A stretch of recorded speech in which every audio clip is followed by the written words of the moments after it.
Greetings, dear women. I'm Kryon of Magnetic Service. My partner moves away.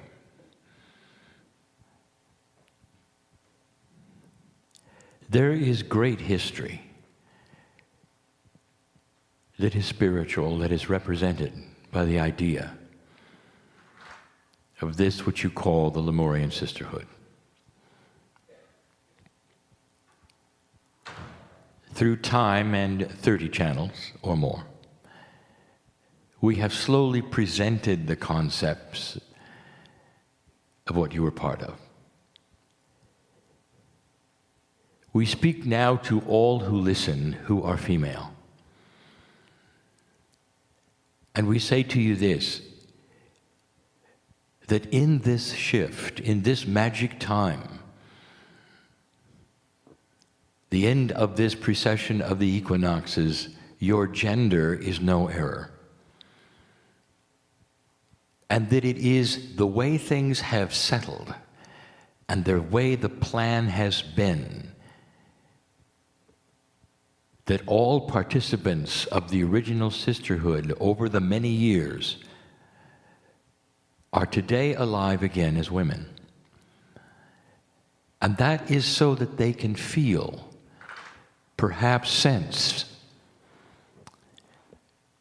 this history that we speak of. That there was a time when the women held the banner, the torch of shamanship, and that it was natural, and that the men needed it and expected it and turned to the women for this kind of advice and help. This has been the premise all along. Indeed, you were not necessarily together doing a sisterhood.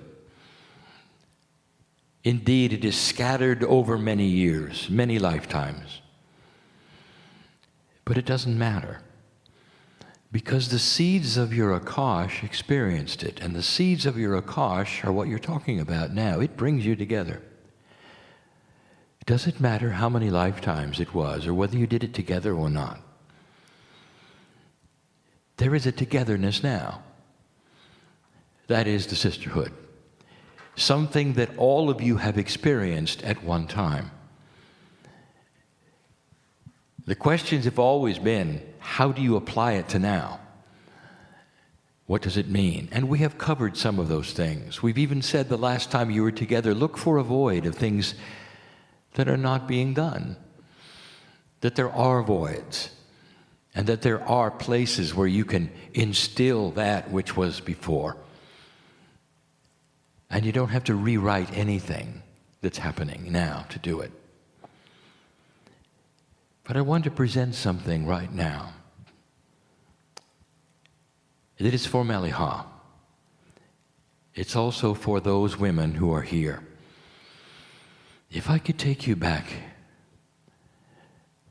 to the big place that you called Lemuria, the small continent, the mountain of Hawaii, when it was out of the water, when it pushed up past 30,000 feet. Nobody has ever asked, where was the sisterhood? It was a big place. And the answer is that there were sisterhoods everywhere. You lived at the ocean. This is where the fishing was. This is where the towns and the villages were. This is where the teaching took place. This is where it wasn't cold. And so there were sisterhoods everywhere. Did you ever think that it was a collective? And that is to say, there may have been 40 or 50 sisterhoods going at the same time, all over the islands. Now, there was only one central mountain. There were no islands, per se. That came as the sinking began. And so you must think of it differently than you do today, that there were islands. But there were so many sisterhoods because there were so many villages. Melly Haw's task, part of it, was traveling from sisterhood to sisterhood. But there is something that took place, and I want to tell you what it was. And I want to give you some instructions, Melly Ha, that you have a year to put this together. There was a way on their new year that they all did something together. The calendar was different then. But as the seasons progressed, there was a new year. They didn't call it a new year. It was a new energy. It was a beginning. And every single time it was renewed, the sisterhood presented itself all over this little continent. And they did something together. And you might ask, well, how did they do something together when there was no clocks? When there was no time reference? And there is, and there always has been. And in the case of Lemuria, it was the tides. Each sisterhood had a marker that after the sun went down and after a certain time, when the tide was a certain place, the marker was put and a string was tied to it in the water. And when the water covered it, even slightly, they all had the same message at the same time. And they would begin a service, a celebration. And what a celebration it was. The women, each one in the circle, would tell about what happened that year that was beautiful. They talked about the birth of their children. They reviewed those who passed away. And they would talk about the celebration of the life of the one who was no longer with them. In all that they did, even if some of them had disease, they would talk about the challenges that they had gotten through and help each other. They would name the names of the ones who came to them and helped them and bathed them and touched their head. There were no complaints. For the teachers that the Lemurians had, the original teachers taught them about consciousness, not about affirmations. That's a little progressive for them.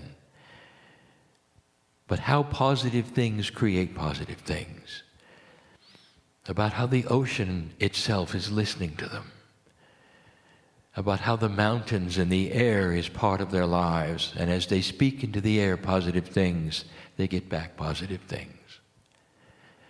The celebration was a New Year celebration. It was done as close as they could on the evening before the new season began. The new set of seasons began. Called something completely different than you call it now. And at a different time. All of them coordinated.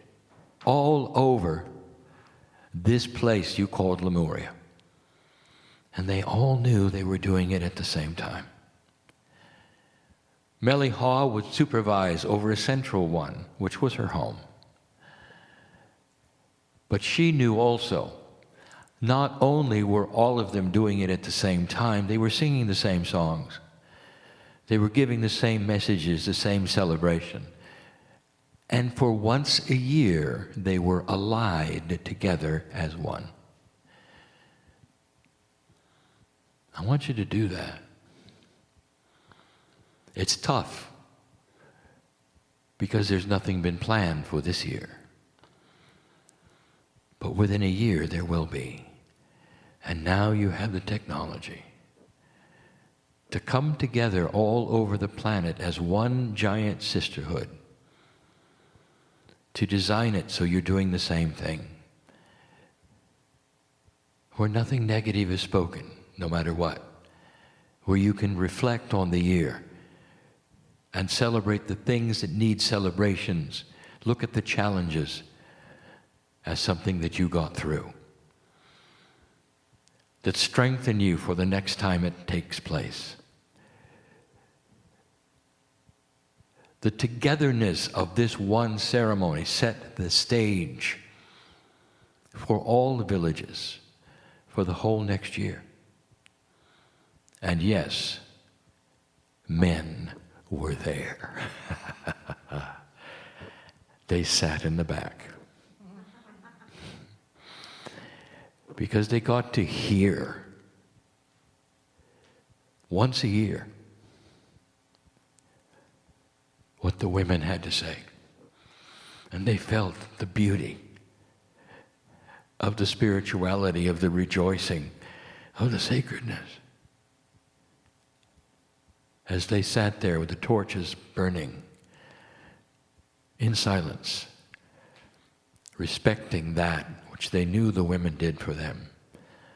Because the women knew how somehow to touch the face of spirit, to communicate with the Creator, the one that told them how to fish and where, to beware of the storms and when they were coming.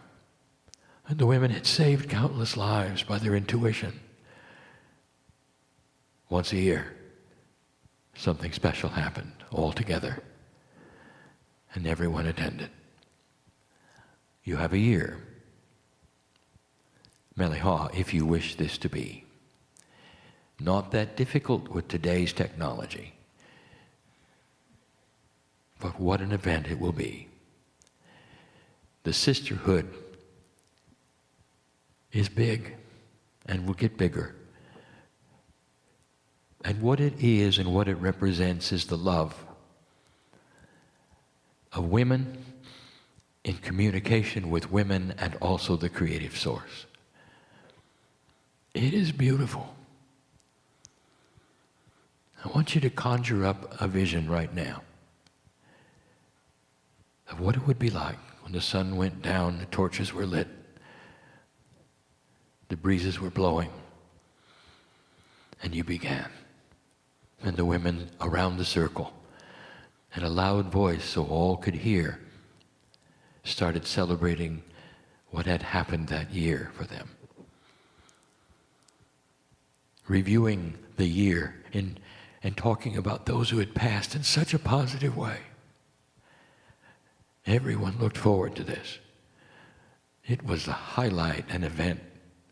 And I bring it up right now because this, well, it's the last channel, perhaps the last sisterhood of the year. And perhaps this will be the last year where there is no collective ceremony. Think about these things, what they meant then, what they could mean now. As the sisterhood starts to graduate into something larger, not larger in numbers, but larger in energy and purpose. Thank you, Meliha, for what you're doing for the planet. And so it is.